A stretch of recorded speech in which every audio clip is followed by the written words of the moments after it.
Hey, friends. Thanks so much for joining us on the Invisible Strength podcast. We feature all sorts of autoimmune and chronic illness warriors who are accomplishing great things with their conditions. Today's guest is an internationally touring poet and singer. She's performed at places like Carnegie Hall to the Vatican, which is incredible. I can't wait to hear more about that. She's also been on HBO's Deaf Poetry Jam, which is way cool. Yes. She's a fellow Lupus warrior. But Shanelle, we're honored and excited to have you on the show. Thanks for being here. Thank you for having me. I appreciate it. It's our pleasure. And if you're new here, I'm Karen Wagner. I've been a Lupus warrior for almost 20 years, and I'm joined by my amazing co-host, Chris Burton, who is also a fellow Lupus warrior. Chris, good to see you. Hey, good to see you as always, Karen. And Shanelle, I'm so excited to talk to you today. This is going to be great. Hey. Absolutely. So to kick us off, Shanelle, can you just share a little bit about yourself? Well, my name is Shanelle. I'm from Brooklyn, New York, born and raised. Yes. Yes, Brooklyn's always in the house. Always in the house. I was raised always giving love to my heritage. I was raised by Trinidadian parents. I grew up in a Caribbean household. And I started out in college studying communications because I loved talking to people, and I somehow continued to find a way to continue to talk to a whole lot of people at once. I'm a poet and a singer. I do a lot of work in and around education using the arts, as well as education around living with lupus. And so I was diagnosed in 2004. I don't want to get too deep into that because I know we're going to probably have a little more of a conversation about that. But I've had lupus since 2004, as well as developing lupus antiphospholipid syndrome. And I don't always speak about this part, but I'm starting to speak about it a lot more. I also have fibroids and deal with that, just, reproductive issues. And that's something I think, when you're dealing with one chronic illness, you kind of always over-index on the one that's you're usually annoyed by the most. The other one is starting to be annoying too and deserves some love too. So No doubt. Thinking about just like growing up in Brooklyn and how music is everywhere around us, and just like the amount of like lyricists, whether they're, rappers or singers or poets. When did it become personal for you in terms of becoming a passion? And then when did that passion become your career? So I was the kid, the way that people knew me my freshman year of high school was I would walk in the hallways going to the bathroom and would be singing. Like everyone knew me as the girl that sang in the hallways. I'd be like, I get so weak, whatever was that. Just walking up and down, everyone knew me as that, to the point where like we had a talent show, I performed at that. I grew up in church, and my sister, I always give her all credit and props. My sister Roxanne was a children's choir director, and once that happened, I had no choice but to be a part of the children's choir. It was not optional. Go and help your sister. That was it. Exactly. And so I just developed a love. Like I credit her for my love of music because I had to help her teach all three parts. Like I knew soprano, alto, and tenor. I had to know everything and learn and help her teach when I was like 10. Come on. Like way older than me, like the note. And so it just fostered this love of music. And I just found music as a place for a lot of self-expression. I wrote for myself, not for anybody else really. And then years later, when I got to college, I was just like, oh, the music industry is kind of shady. I worked with a lot of different artists and did hooks for random rappers. Working out of like a studio that was in my neighborhood. And I just stopped loving that. And I sang the anthem at the hockey games in college and the basketball games in college. And I sang the national anthem at my college graduation. It just became a part of me. But the music industry was just not what I wanted to be a part of. And so that's where poetry jumped in, and it became like, oh, I could do these two together. These relate to each other. They're all about connection. And so when I was graduating, I'd started already doing poetry, and then Deaf Poetry happened. And I think that was the only reason why it was okay by my family to do poetry. They're like, oh, you were on TV. Right. Okay, you can do it now. But they were very much like, you need to get a real job, So it moved into that space, and that's when it became a career for me, where I graduated college and went on my first tour a year later. Awesome.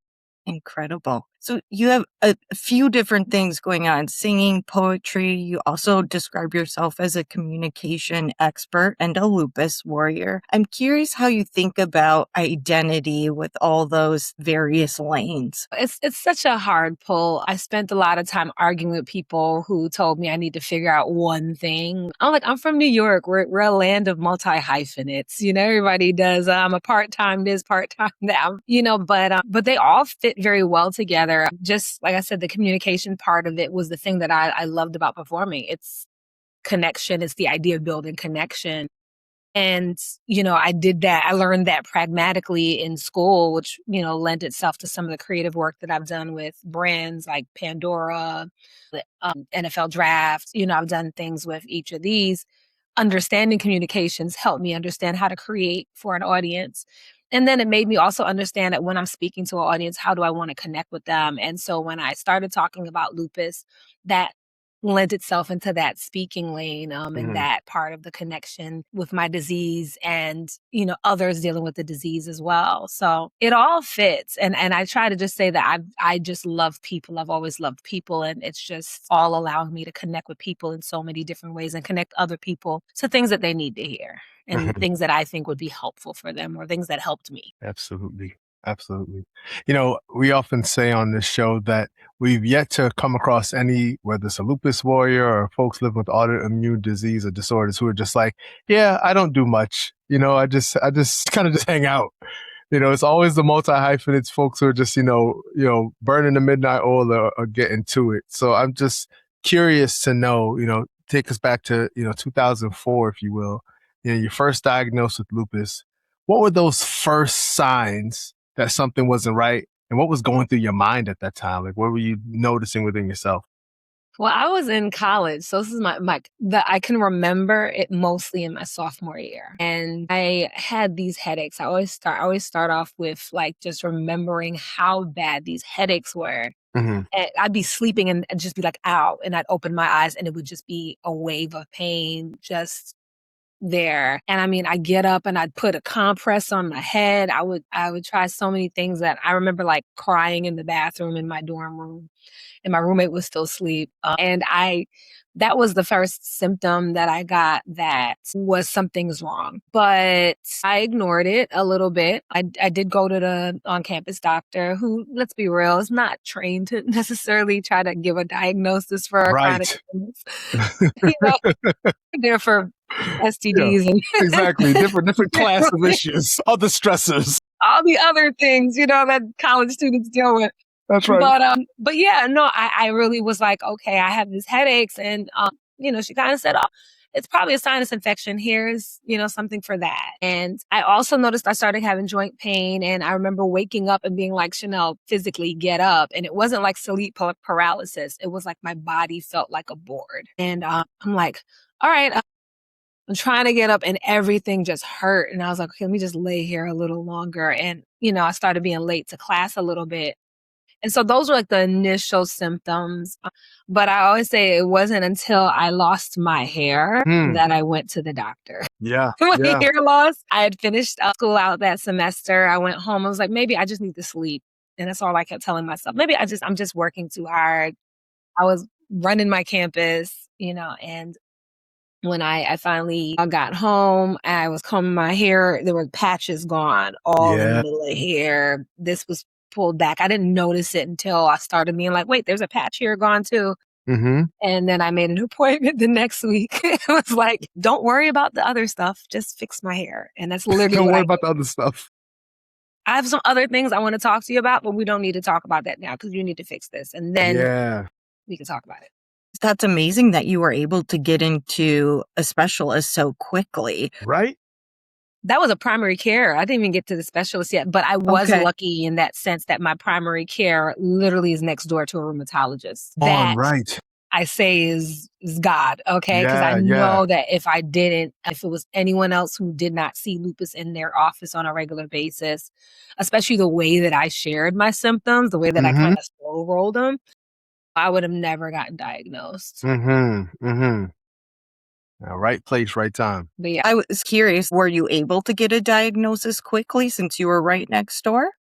Well, at that point in time, for a year later, yeah, I was. He looked at the hair loss and was like, "This is weird." And that's all he said. I just remember him saying it's weird. And I remember going, "Oh my gosh, I have like the disease that one person in the world has or something rare." And he was like, "Let's do some blood work." But my blood work was so blaringly autoimmune. Like my white blood cell count was crazy. I was severely anemic. And he was like, "Do you eat?" I was like, "I eat meat." I was like, "I've been trying to donate blood to the blood drive and they keep sending me back home." That's how active I was on campus. I'm like, "Please take my blood." And they're like, "No." I'm like, "Why?" But all of that, the ANA being positive, I had a little protein in my urine. There's all these indicators that there's something autoimmune there. And that's when he went over a list of symptoms. Do you have joint pain? What do your fingers and toes do in the cold? And I was like, "Oh yeah, but I'm in school upstate New York. It's cold up there." Right. He's like, "No, they're not supposed to turn white and then hurt and then turn red." Come on. And I was like, "Oh, I thought that was just because I was cold." It just, all the things I excused all ended up being symptoms for lupus. The only thing I didn't really have, I had brain fog so bad. Yeah. But I was just like, "Oh, I'm getting older. I'm 19, I'm getting older." Getting up there at 19. It's just the struggles, and That's it. but the rheumatologist next door, he literally knocked on her door and she happened to not have a patient that moment. And she came next door and was like, "Everything is swollen on you." Looked at my ankles, looked at my feet, she was like, "Everything." And looked at my labs and was like, "Yes, this is a slam dunk for lupus." And I was like, "Okay."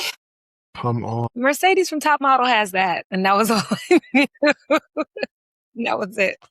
That was my diagnosis. I love that you did the thing of like immediately like pairing it to someone you knew to be like, it's okay. Cause I think mine was like Seal and the episode from Seinfeld where George Costanza thought he had lupus. I was like, okay, like. You're like, what pop culture reference? That's right. That's right. Where are my anchors in this restless sea of lupus? It's like people with house. They're like, "It's lupus." That's right. Prednisone. I'm like, "Oh, lupus." Right. It's a weird shout out that you feel like I'm seen, but it's never seen. lupus when it's house. No, never lupus for house. But to that point, we know that lupus is largely invisible. That we've all been told you look fine, even when you felt like, you were falling apart. So thinking particularly as a performer, do you ever feel that pressure to appear okay and give the people what they came for, even when you weren't feeling all that great? Performed in pain. And as people with lupus, we were used to chronic pain, so you almost have a higher threshold. Mm-hmm. And I remember, one day I was just like, "Yeah, just letting you know, I need a stool on stage." I like to stand because I like to walk around. I'm very, "Hey, what you say?" I'm very much talking to everyone. For sure. Friends. That's how I treat when I'm performing. And I was like, I need a stool. I actually need, and I remember like saying, "Can you get me a chair?" And I've tried to make it like real beatnik, like, "Let me sit in this chair." But it was like, "No, my knees are killing me. I don't feel well." Yeah. And that's happened, and in multiple phases of my life, where you have to get things done. I'm booked for this show, for me, I was one of the biggest things that was a big turning point in how I got into, at one point in time, I worked in nonprofit education and leadership. I transitioned out of touring because I was in Montana and I had a show. I got in there 3 days earlier so I could see the city. Yeah. And I had a little pain in my side that I ignored. And I was like, "Oh, maybe it's just pleurisy." Or I again excused it away. Right. And the day of the show is when I woke up that morning really early and I couldn't breathe. But for 3 days, I walked with the pain of having 2 blood clots in my lung. My goodness. Just walking with the pain. Because I was like, I got a show. Even when I was in the hospital, he said, "You have 2 blood clots in your lung." I was like, "Okay, so what do you need to do? I have a show tonight. Do I have to stay here? What do you need to do? I can leave and come back?" It's like, "Lady, what's wrong with you?" But it's like your body is fighting your brain. Like your body is like, "No, I can't do this." But your brain is like, "I can accomplish everything." And of course. I refuse, to not. And that moment, my body sat me down as it likes to do whenever I forget. You're the first person I've ever met who tried to treat blood clots like they were like outpatient. Just like I could just, I got a 1 o'clock, so just patch this up. And I was like, all right, the show is at 9. It's 5 a.m. Maybe we got time. what we got to do? You just got Yeah. to thin it out. Like, what do you got to Right. do? And he was Right. like, you're not going anywhere. Anywhere. But I have a show tonight, and that's gonna pay my rent. Like, Right.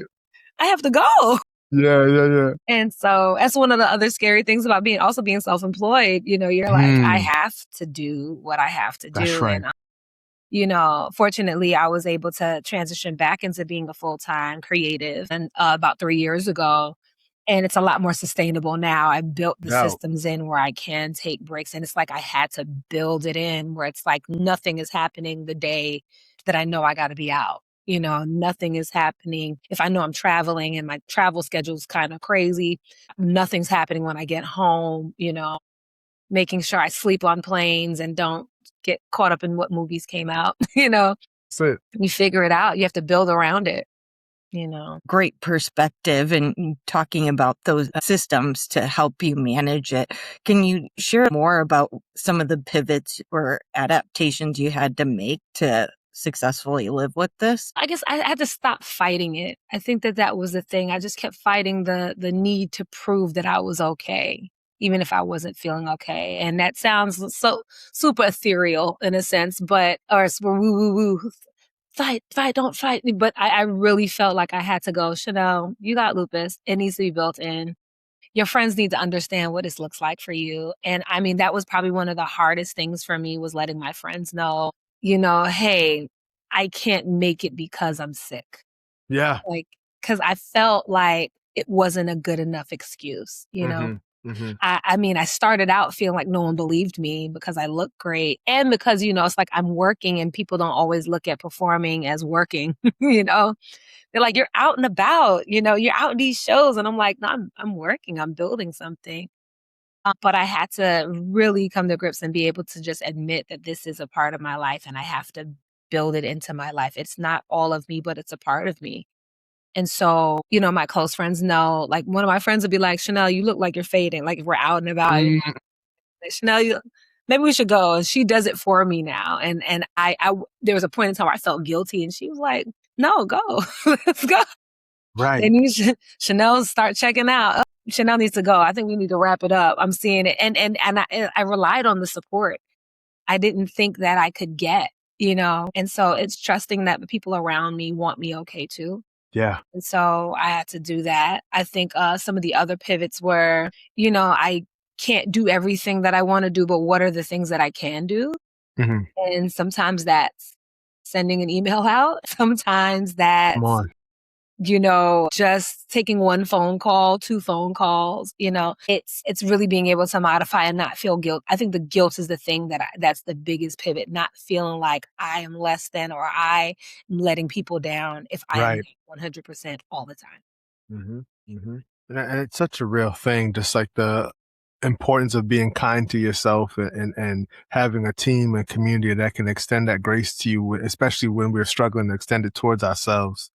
And I think about how for so many of us, the biggest question we face, the sense of grief that we carry is, who are we now that that we've changed, like our bodies have changed? And I'm curious, Shanelle, how did you answer that question for yourself? In those moments where you're just like, what can I do? I have to switch to something that's, more predictable, but am I still me as a performer, as a poet, as all the wonderful things that you are? I mean, I got lost in it too.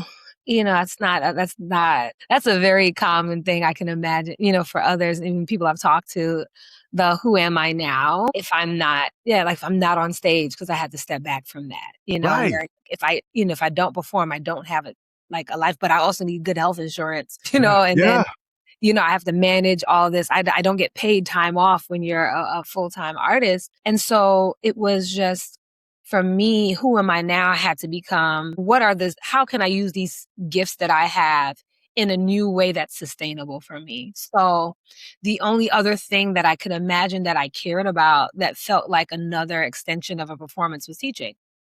And so I moved into education.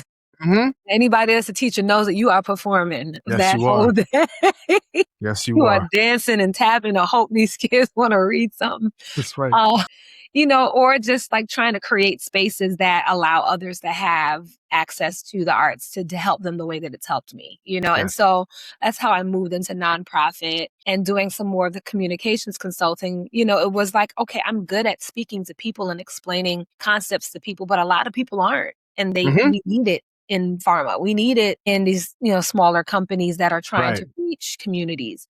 So that's how I just started seeing the transferable skills of the things that I was doing before I was sick or the things I was doing when I was fine. Mm-hmm. And how do I find that now? And how do I find joy in that and accept that this is this for now? Mm-hmm. Maybe I'll come back to it. And here I am. I'm back in still performing and still doing a whole lot of other cool things that bring me joy. Doubt. I love that you lift up the connection between being a teacher and a performer, because I do believe that teachers, preachers, comedians, and entertainers, rappers all work in the same block, just around and around. And when I was early in my teaching career, I would watch stand up to kind of figure out how to do good classroom management. I was just like, let me see how Bernie Mac or like George Carlin's doing this, and I figure out how I could do my thing too. Without the cussing. I wasn't cussing the kids, y'all, but I It's was. okay. Every now and then you can cuss. No, I'm joking. That's right. What It's age one of group? that's right. Depends on the age group. A well-timed customer, they be like, ooh, Ooh, she's she's not serious. playing right now. Let's Right. be serious. Everybody get ready. No, I'm joking. But I mean, yeah, it's all a part of it. And I think that it's just being able to see, to not think of the position as who we are, but think of the gift. Yes. That is the thing that has helped me transition from space to space, when I've needed to because of health or other things, It's like I'm sitting here thinking that this title that I have at this job is so important. And it's really not the title, it's the gift that I'm bringing to it. 100%. That's the purpose. That's why I'm there. So it is very hard to pull these titles away from us and not also then cling to the lupus title as like the Come sole on. definition as well. Like Exactly it. it's being able to say I'm Shanelle, who Mm-hmm. has lupus and who did this other thing and who does this other cool thing, but I'm Shanelle. Love that. I so appreciate the positive perspective and highlighting the silver linings that can come out of these tough journeys at certain points. I'm curious if there's other silver linings or lessons that you've taken away from going through your experiences. I've had to learn how to manage others' energy around me. And I think that was something that I struggled with. I guess I don't want to use psychology jargon, but I spent a lot of my life being a people pleaser, just wanting people to be okay, trying to like bend and fit myself to make sure people are comfortable, which is, I won't lie. I think it's a part of my gift. But then when it becomes a problem is when I'm putting myself on the back burner or my own energy at the cost of myself to try to make sure everybody feels safe or everybody feels comfortable or everybody feels valued. And I think one of the things that it impacts me is energy, is, if I'm tired or if somebody is not, you know, and I say this like understanding our friends sometimes go through seasons and we stay through them and stay by them too. But recognizing that sometimes some energy just ain't there, and it's okay. And I can't fix everybody. I can't make everybody happy. and I had to learn that because I was putting a lot of energy into that, and sometimes failing and trying to make everybody okay. Mm-hmm. But I really think that was something that really helped me start grounding myself, is just trying to really be true to what I need, how I can fit those around me in those moments. Mm-hmm. And also when I need to step away, when I need to step back and say, hey, y'all, I'm sorry, I'm not going out this weekend. I just need me time. I don't, or, hey, this person's going through something right now. I don't feel well and I can't absorb it. Right. I'm so sorry you're going through this. I'm gonna have to. Can I call you back? Maybe tomorrow. I'm just really not feeling well, and being okay with saying that. Sometimes being okay with saying no. Mm-hmm. That's such an important message, particularly for our audience, to let folks know that they haven't failed. They're not, letting the whole world down because so many of us will feel like a flake when you have to change plans at the last minute, or when a person is like invited you twice and you keep saying, I can't make it. And they're taking it personal, but it's really not on you. It's something I'm going through. If someone is, newly diagnosed or just really struggling with a chronic condition, what is something that you'd want them to know? The only way out is through. And that's how I look at it. It's the initial diagnosis. I don't know about you all, but I feel like in the conversations I've had with people, the first 2 years were the hardest. Not that there weren't other hard times, because even the blood clot situation, that's lupus antiphospholipid syndrome, that came 10 years after my diagnosis. So I won't say that they're not hard times that are coming, but I know definitely just that initial onboarding of like, I have this thing is really hard. And no one ever recommends like a therapist to help you transition this. Like no That one part. ever suggests that, and I went to therapy for something else. Years after my diagnosis, I graduated by then. And I remember like we spent so much time talking about lupus and who and my identity and those kind of things. And they always say you go to therapy for the thing that you don't know you're going to therapy for, you For go for it. real. I'm like, I went there for this, and I was going there for grief counseling, and I didn't realize I was grieving my body, Exactly. And so I think for anyone that's newly diagnosed, for anyone that's newly diagnosed, I'll restate it. I truly believe that for anyone that's diagnosed, having a mental health professional to talk to, Yes. I think that would be a game changer. Not just the support groups, although they're very helpful for you to also, kind of see what people have done. Support groups for me when I first started was, everyone's like, I was like 19 and everyone was like 40 and up. And I was like, okay, Right. they're all complaining and they're all like really, really, really sad, but they all live to be 40. So at least I know I'm making to 40. Silver lining. Kids, if I want kids, I might be able to have some kids, that was helpful for me in that moment. But having a space for myself to really process was helpful. I love that you're focusing on the importance of supporting mental health, because one of the things we're doing with Invisible Strength and Karen's work with Invigorate is to actually provide like coaching services and like group coaching sessions to like really help people process grief and all the things that just come up along the way with chronic conditions. So for y'all listening and watching, if that's something you're interested in, visit the website and you'll be able to register for it, because we definitely want to offer that to y'all for sure. That's awesome that y'all are doing that. I hope everyone takes advantage of it. Listen, some good conversations with somebody that can actually help you process. Because I think also our friends don't always know how to help. Right. And they want to, but like, it doesn't feel like they don't have the training to have kind of language around it. Because all they know is they don't want you to feel bad, and they feel bad, and then you look at them feeling bad for you, and then you're like, forget it.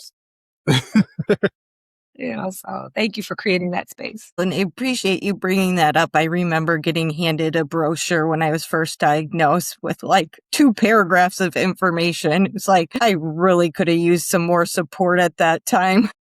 Mm-hmm. Oh yeah, I went to my Encyclopedia Britannica when I got home. This is how old I am. And yeah, definitely it was from like 1970 or 1980. It was an old Britannica, and it said the prognosis for lupus was death. And so I was like, man, I'm going to close that book. Right. But I guess I will say I do know that I don't ever want to, I am a hopeless optimist only because I'm equally pessimistic. I can think of all of the ways things could go even worse than it is. And so it's a weird hyper optimism based on the level of pessimism I can get to. Yeah. I can always think about several ways that something can be worse. And for me, that's been something that's my kind of superpower. It's like, oh, this is pretty terrible. At least I have a house I'm in, it becomes the... And maybe because I've also experienced and talked to so many people that have really been in some really dismal times. For me, it's like, okay, yeah, this is horrible, but I can walk. Or, maybe somebody out there's like, well, I can't walk. And it's like, your heart is beating, Right. Like you are not on life support. Or maybe you're on life support and you're like, what? Someone ain't here, and right. And I have to hold that, because if I live in the what if, or it can get worse, I do believe that the mind is that powerful that it will. I do think that it doesn't help anymore, being overly indexing on the bad. I don't think it Yes. helps any more than even just trying to be a little optimistic. It is definitely very daunting when things keep going wrong, but it still is not helpful when we live in the place where we think everything is just going to go wrong. Right. Especially since there's so much uncertainty that comes along with these conditions. Mm-hmm.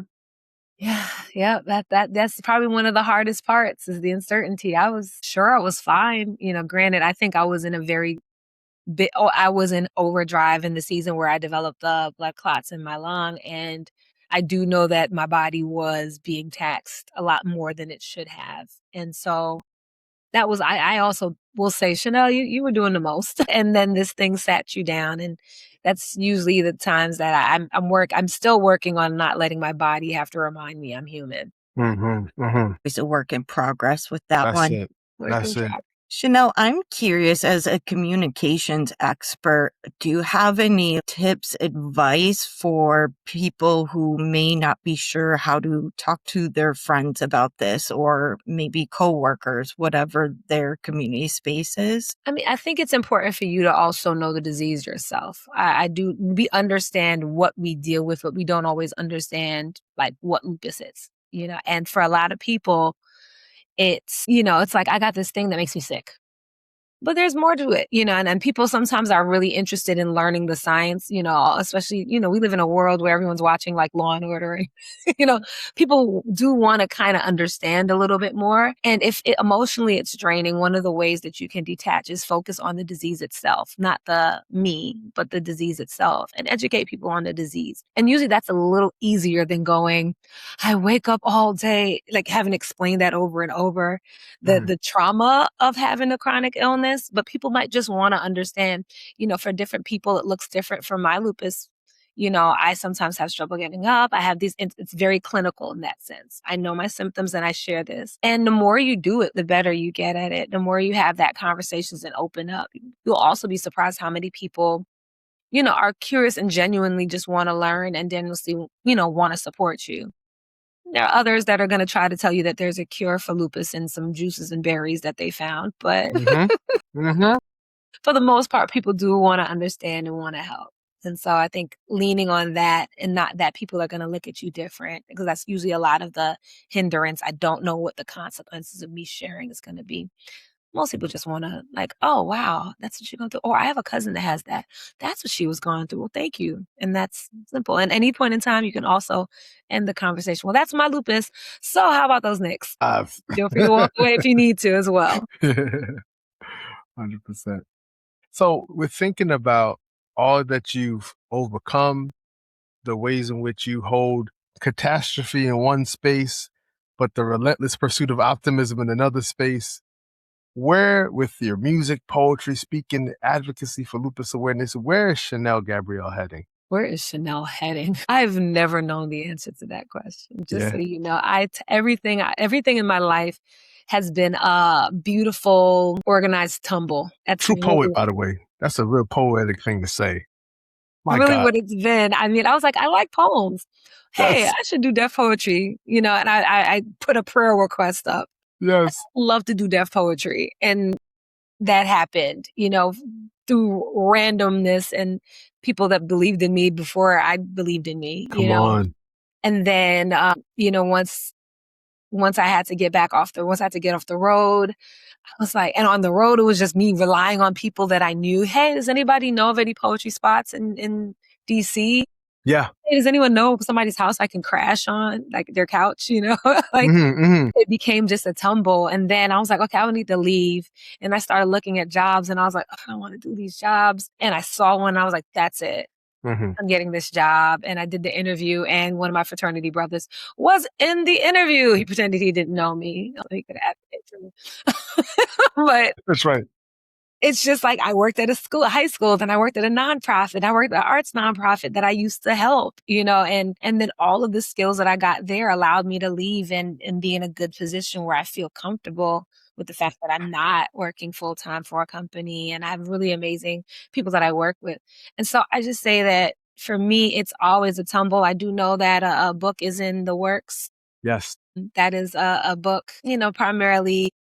I won't speak too much on it because I'm still working on it and still formatting it on my brain. But Sure. I'm working with a good friend of mine on helping me just really be intentional about developing it, speaking some more about culture and community in it. And I have to do another album. I like the mode in my brain space when I have 3 albums right now. I would love to do a 4th one. Mm-hmm. And bring some more music back in. The first album was mostly poetry. The second one was music and poetry. And the third one was all poetry. I want to get some music back done. So wherever God takes me, that's how my life is. Excited.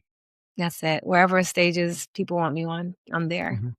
There it is. There it is. Curious if there's a big milestone or something that stands out in your mind that maybe you didn't think was possible to achieve when you were earlier on in your lupus journey. And now you look back and you're like, whoa, I can't believe that happened.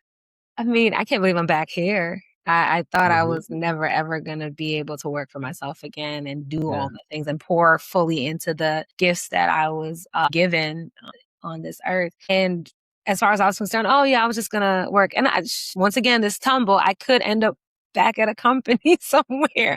Who knows? But just the fact that I'm back in this space where I am able to control my schedule, I am able to use all my talents like that. I didn't know if it would ever happen again. So it is very, very amazing to see now where I am and how my life looks as I'm in it. It's just, I believe that everything that you go through, every experience, every job that didn't work out, every relationship that didn't work out, all lead you to where you are supposed to be if you view it as a skill building thing.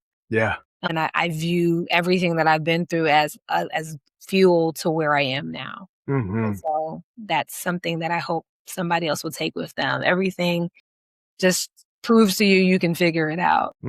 Love that, because especially like in our late teens, it just seems like life is such a linear direction. Go through high school, you go to college, you get a job, you get married, like just all these like very specific steps. But in reality, it's nothing like that. And I think sometimes it can be hard to see that it's okay if it's a little bit messy or disorganized. Right. You'll figure it out.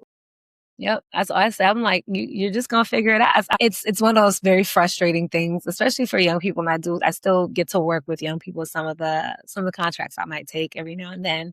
I work with a program and the young people are like, yeah, this is what my life. I'm like, I'm gonna just let you know. Because sometimes you hold on to this one thing that you think you're supposed to be doing and you miss this opportunity for it to grow into this amazing other thing that you never thought of. And there's a lot of things in my life I could not have imagined. Even as a teenager, I couldn't imagine. I love my apartment. Something as simple as that. Like, this was my dream, to have this apartment that I care about and that feels like home, and I think we focus so much on these little details and that we miss the big picture that could be unfolding, that we could be painting. So real. So real.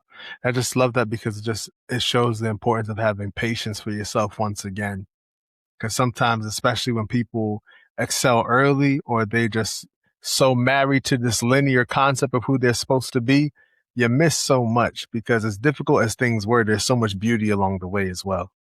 Yep. It's like, I mean, when I was younger, and this is something I joke about with my niece, I'm like, this is, we were talking about dating. And I was like, when I was young, and I related to everything. I think everything is a relationship. And we very much nurture, intimate and, relationships and don't see how that relates to all things. Like the same premises work for everything. Yes. And I'm like, I was a lot more resilient as a teenager, but I'd have a boyfriend and say it didn't work. I'd be like, okay, you have to go so that the next person that could be my person can come in. That's right. And, and that is a hard thing. And it didn't translate to work. It never translated to work. I was always Noah. I used to always say, I'm Jonah. Oh, okay, got I you. have to get thrown off the boat so that I can move to where I'm supposed to be. Yeah. I get really comfortable, and then it's like, no, we're gonna reorganize the company. That's it. We got rid of the position. It's something. Come on.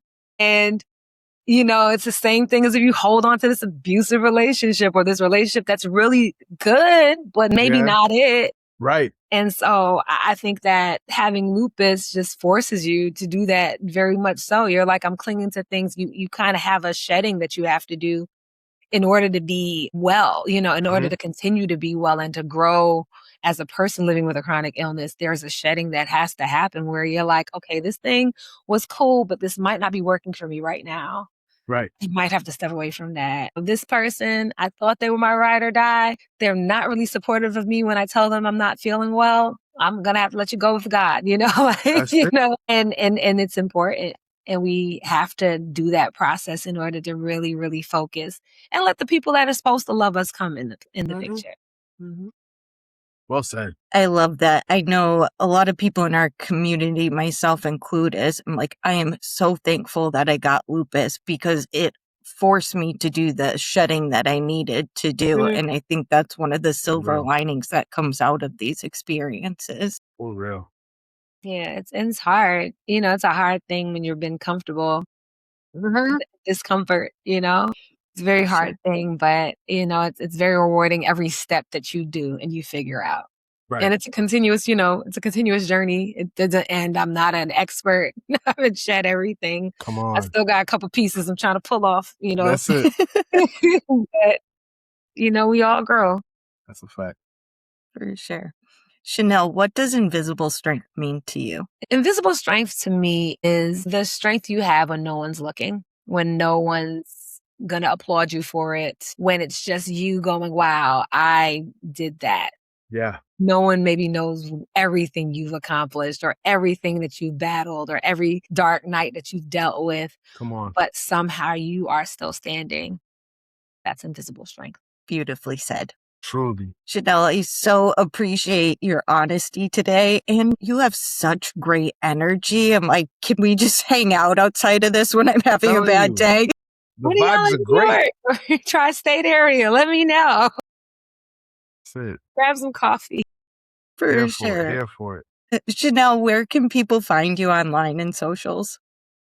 You can find me at ShanelleGabriel.com. Everything lives there. But also, I'm very active on Instagram, a little active on TikTok. But ShanelleGabriel.com is probably where you're going to find all of the platform, any of the music. I have poetry about living with lupus and just living and art and work that talk about that. So you can go there and find all of the things, Shanelle Gabriel.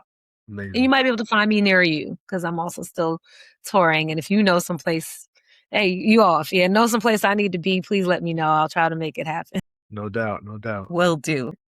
Shanelle, thank you so much for being here. Really appreciate you. Thank you. Thank you. Glad to be here. Sure. To our community, make sure you check out invigorateyourjourney.com. We have coaching and all sorts of other resources to support you on your journey, and we are here and happy to help. Until next time, take care. Peace. Peace, y'all.